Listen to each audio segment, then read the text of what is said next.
Imagina despertar cada mañana sabiendo que si dejas de fluir, el mundo entero se detendrá. Que tu cuerpo es tan vasto que rodea toda la existencia conocida. Que tus hijos son todos los ríos de la tierra, y tu voz es el rugido de las olas que aterrorizan a los marineros. Este no es un dios cualquiera.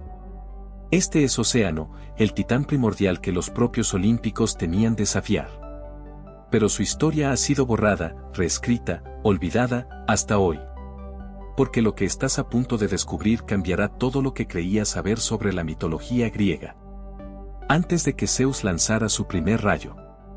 Antes de que Poseidón reclamara los mares. Antes incluso de que el sol brillara en el cielo, existía Océano. Su nacimiento no fue como el de otros dioses. No hubo celebraciones ni profecías. Cuando Gea, la tierra primordial, se unió con Urano, el cielo estrellado, su descendencia fue aterradora, los titanes, seres de poder inimaginable que precedieron a todo lo que conocemos. Y entre ellos, Océano fue el primero de los varones, el mayor de una generación condenada.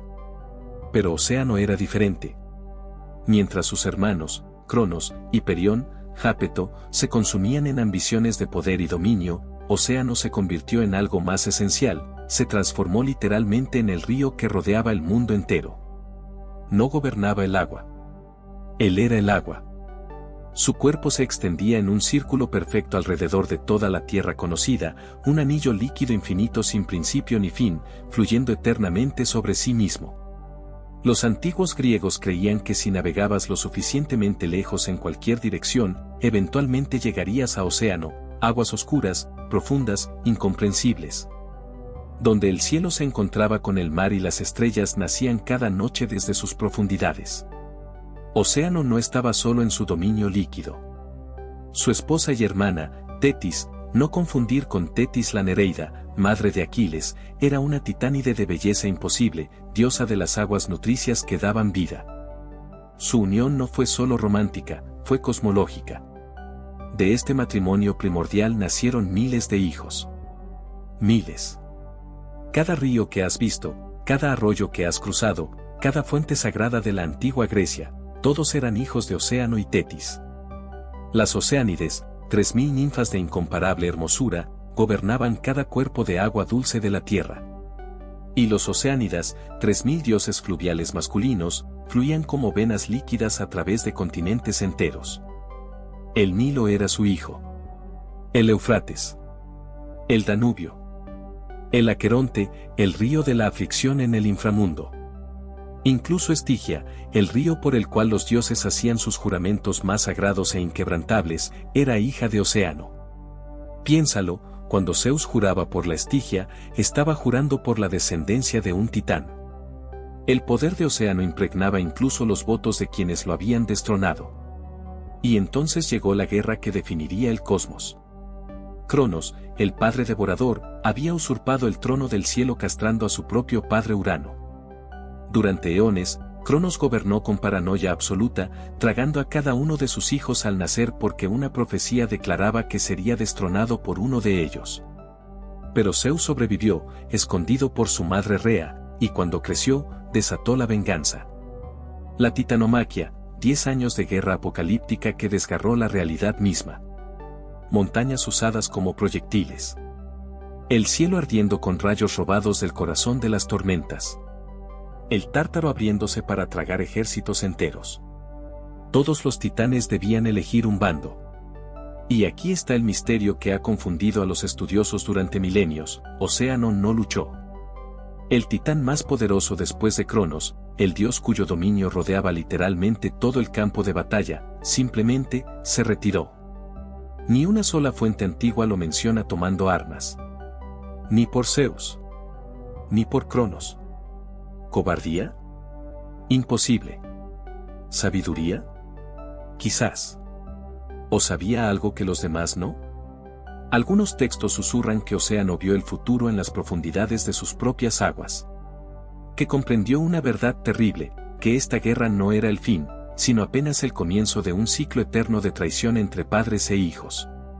Otros dicen que hizo un pacto secreto con Zeus, uno tan antiguo y vinculante que nunca podría romperse. Cuando el polvo cósmico finalmente se asentó y los gritos de los titanes derrotados se desvanecieron en las profundidades del Tártaro, el mundo había cambiado para siempre. Zeus se alzaba triunfante en el Olimpo recién conquistado. Cronos yacía encadenado en la oscuridad eterna junto a Atlas, Prometeo y casi todos sus hermanos titanes. Casi todos. Porque Océano seguía fluyendo. Libre. Intocado. Soberano de su reino líquido. ¿Cómo lo logró? La respuesta se esconde en uno de los textos más enigmáticos de la antigüedad. Según el poeta Hesiodo, Océano y Tetis acogieron a Hera durante la guerra. La futura reina de los dioses, apenas una niña entonces, fue escondida en las profundidades acuáticas del Titán, protegida del conflicto que destrozaba el cosmos. Pero esto no fue simple caridad. Fue el movimiento político más brillante de la historia divina. Al proteger a la hermana esposa de Zeus, Océano se aseguró de que el nuevo rey del cosmos tuviera una deuda impagable con él. Una deuda que ningún juramento podría saldar, porque salvó no solo a Hera, sino el futuro mismo del orden olímpico. Sin Hera, Zeus no habría tenido su consorte legítima. Sin Hera, el panteón olímpico habría colapsado en guerras sucesorias antes siquiera de consolidarse. Océano comprendió algo que sus hermanos, cegados por orgullo titánico, no pudieron ver, que el verdadero poder no radica en conquistar tronos, sino en ser esencial. Indispensable. Irreemplazable. Y él era todo eso y más. Aquí está la verdad que los mitos ocultan detrás de metáforas y símbolos. Zeus podía derrotar a Tifón, el monstruo más terrorífico jamás parido por Gea. Podía fulminar a gigantes con sus rayos. Podía encadenar a Prometeo por toda la eternidad. Pero no podía reemplazar a Océano. Porque Océano no era simplemente un dios del agua. Era el concepto mismo del límite del mundo conocido. Era la frontera entre el cosmos ordenado y el caos primordial. Era el círculo perfecto que mantenía la estructura de la realidad intacta. Los griegos antiguos creían que más allá de Océano existía el apeiron, la nada infinita, lo indefinido, lo que no puede ser comprendido por mentes mortales ni divinas. Océano era la barrera que protegía toda la existencia de disolverse en ese vacío incomprensible. ¿Entiendes ahora? Zeus podía haber derrotado a Cronos, pero si destronaba a Océano, el universo entero colapsaría. Por eso Poseidón, el nuevo dios de los mares, nunca tuvo autoridad sobre Océano. El dominio de Poseidón se limitaba al Mediterráneo, al Egeo, a los mares conocidos. Pero Océano fluía más allá, siempre más allá, en las tinieblas donde termina el mapa y comienza el misterio. Las fuentes antiguas describen cómo Poseidón, a pesar de su tridente y su temperamento volcánico, trataba a Océano con un respeto que rayaba en el miedo. Cuando los héroes más valientes, Hércules, Odiseo, Jasón, necesitaban atravesar las aguas de Océano para alcanzar los confines del mundo, no rezaban a Poseidón. Rezaban al titán olvidado. Lejos de la pompa del Olimpo, en las profundidades donde la luz del sol jamás penetra, Océano y Tetis mantenían su propia corte. No de oro y mármol como los olímpicos, sino de coral viviente, perlas del tamaño de escudos y corrientes de aguas tan puras que podían lavar incluso la mancha del pecado más oscuro. Su palacio no tenía puertas ni muros porque el agua misma obedecía su voluntad. Las historias fragmentadas que sobreviven hablan de salones donde las oceánides danzaban en remolinos de espuma plateada, donde los dioses fluviales narraban historias de las tierras lejanas que atravesaban, donde incluso algunos olímpicos, aquellos lo suficientemente sabios, acudían en busca de consejo. Porque Océano poseía algo que Zeus y sus hermanos nunca tendrían, memoria primordial. Había existido desde el principio. Había visto el nacimiento del mundo. Había fluido alrededor de la tierra cuando ésta era joven y salvaje. Conocía secretos anteriores a los dioses, nombres de poderes que precedían incluso a los titanes. Cuenta una leyenda casi perdida que cuando Atenea necesitó sabiduría para un problema que ni siquiera su intelecto divino podía resolver, no acudió a Zeus. Descendió a las profundidades oceánicas y habló con el titán durante 3 días y 3 noches. Lo que discutieron nunca fue revelado, pero cuando emergió, sus ojos tenían un brillo diferente, como si hubiera visto el principio y el fin de todas las cosas. Pero el verdadero poder de Océano no residía en su fuerza o sabiduría, sino en su descendencia estratégicamente dispersa. 3000 oceánides. 3000 ríos. Esto significa que Océano tenía representantes directos, extensiones de su propia esencia, en cada rincón del mundo conocido y desconocido. Su influencia no era centralizada como la de Zeus desde el Olimpo. Era distribuida, omnipresente, imposible de erradicar. ¿Necesitas cruzar un río para escapar de tus enemigos? ¿Rezas a un hijo de Océano? ¿Necesitas agua para tu ciudad? ¿Honras a una oceánide? ¿Tu cultivo se marchita? Imploras a los dioses fluviales.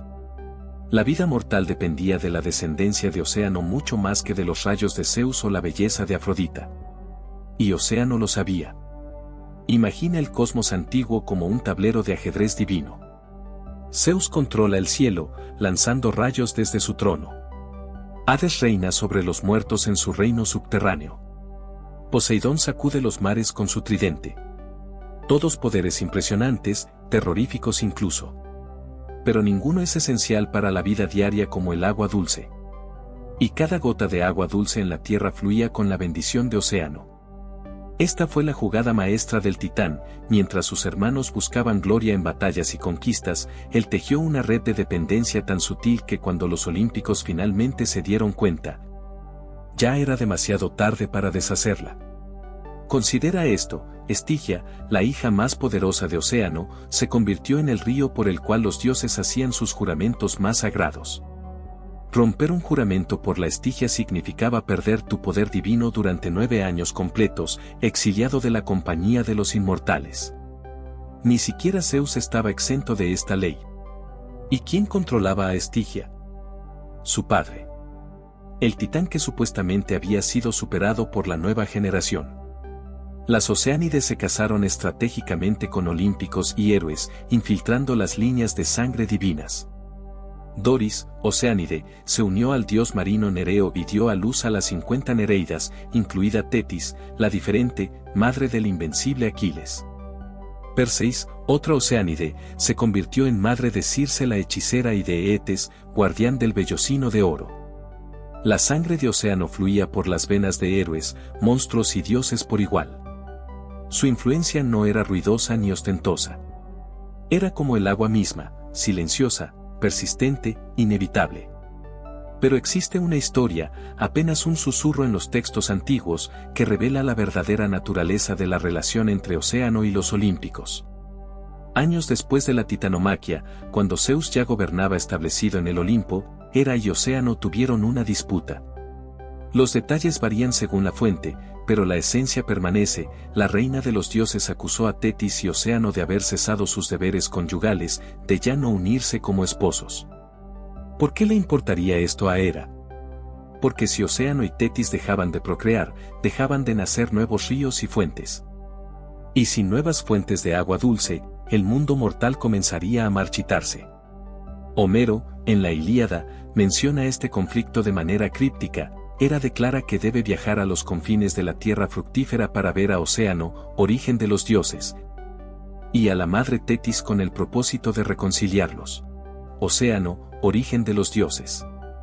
No Zeus. No Cronos. Océano. Porque en las tradiciones más antiguas, anteriores incluso a Hesiodo, Océano era considerado el progenitor de toda la existencia divina. Algunas versiones órficas del mito de la creación colocan a Océano y Tetis como la primera pareja divina, anterior a Caos mismo, fluyendo en la oscuridad primordial antes de que existiera el concepto de existir. Los olímpicos habían ganado la guerra, pero no podían reescribir completamente la memoria cósmica. No podían borrar el hecho de que el agua precedía al trueno, que los ríos existían antes que los palacios celestiales. Ahora debemos hablar de las criaturas que habitaban el dominio de Océano, porque su reino no era pacífico ni domesticado. En las aguas exteriores donde Océano fluía alrededor del mundo, existían monstruosidades que hacían parecer a la medusa un simple inconveniente. Caritis, el remolino viviente que tragaba barcos enteros 3 veces al día, era apenas una pupila en el ojo de Océano.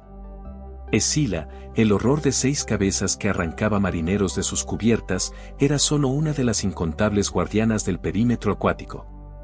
Estas criaturas no estaban allí por accidente. Eran los guardianes de océano, protegiendo el límite entre el mundo ordenado y el caos exterior.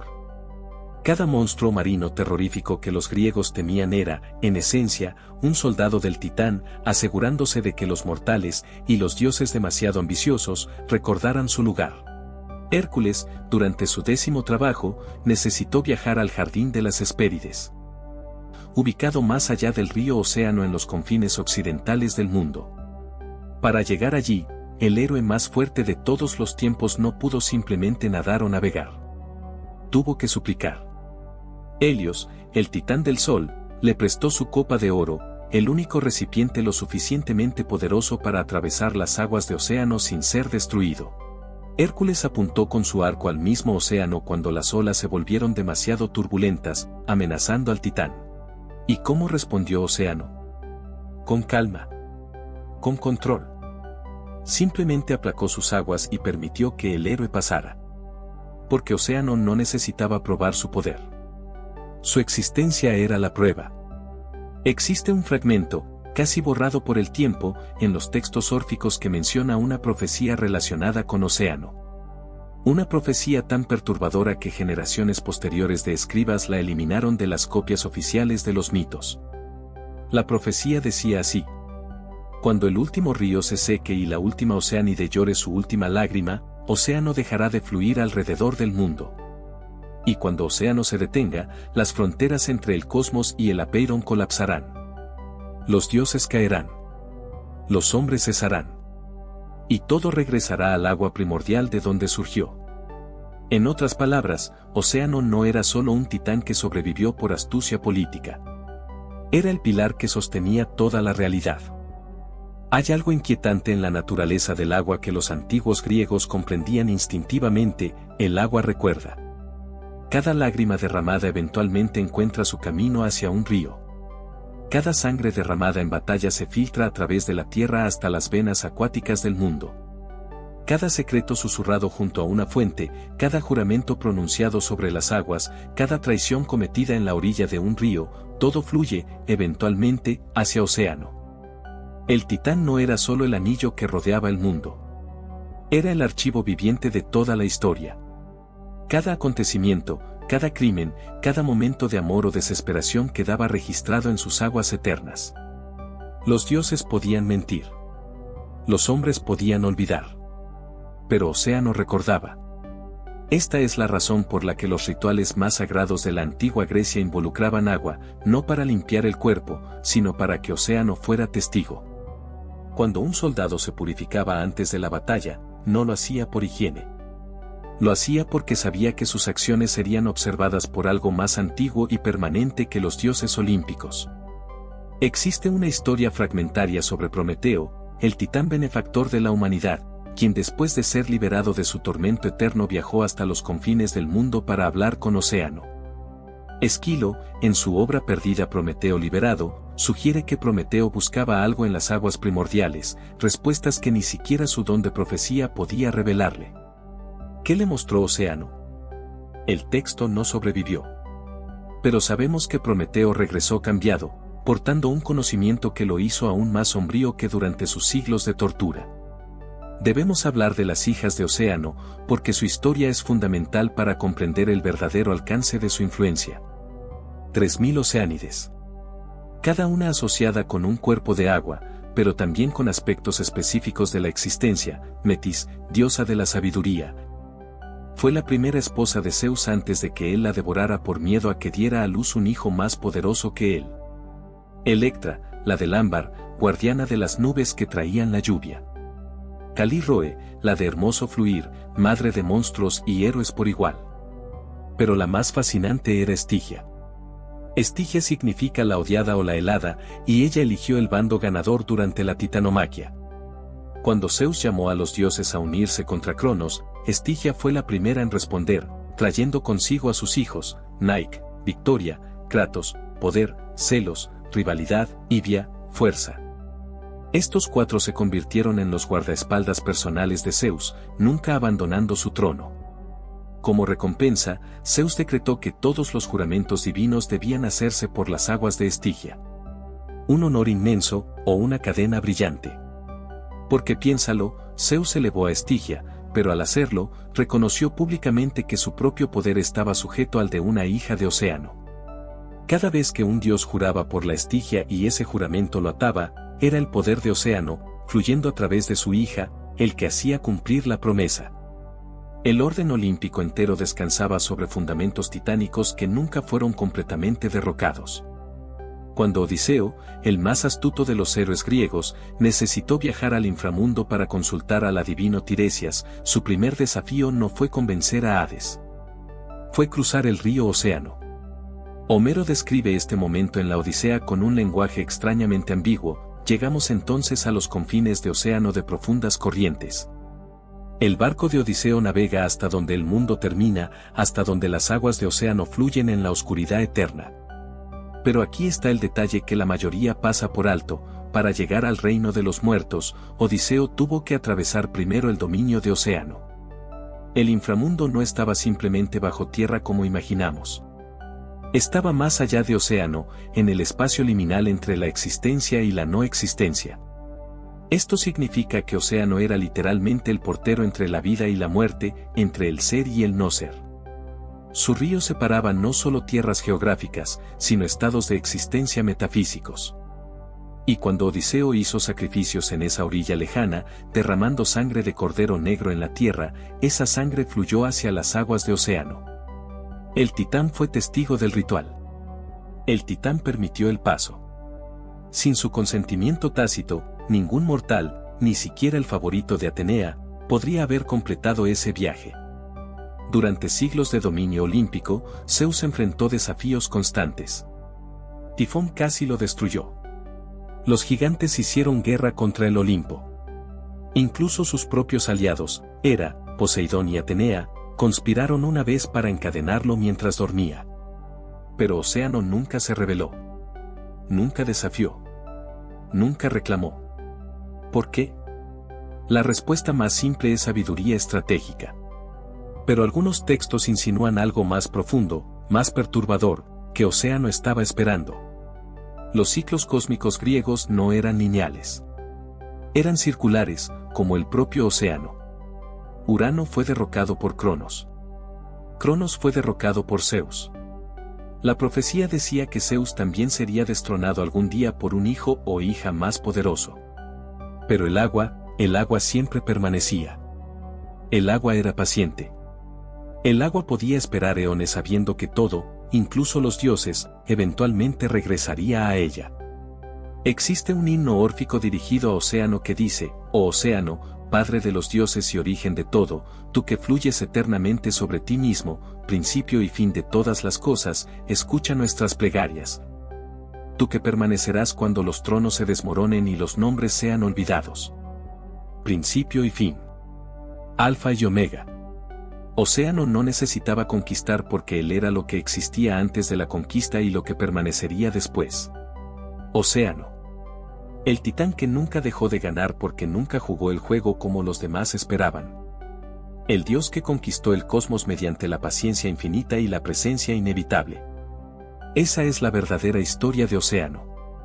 No la del titán derrotado, sino la del titán que comprendió que la verdadera victoria es ser insustituible. Ser eterno. Ser el principio y el fin. Y mientras el agua siga fluyendo en este planeta, su historia continuará escribiéndose en cada ola, en cada gota, en cada lágrima y cada río. Porque Océano no es solo un mito del pasado. Es la realidad que fluye a nuestro alrededor, ahora mismo, esperando que recordemos.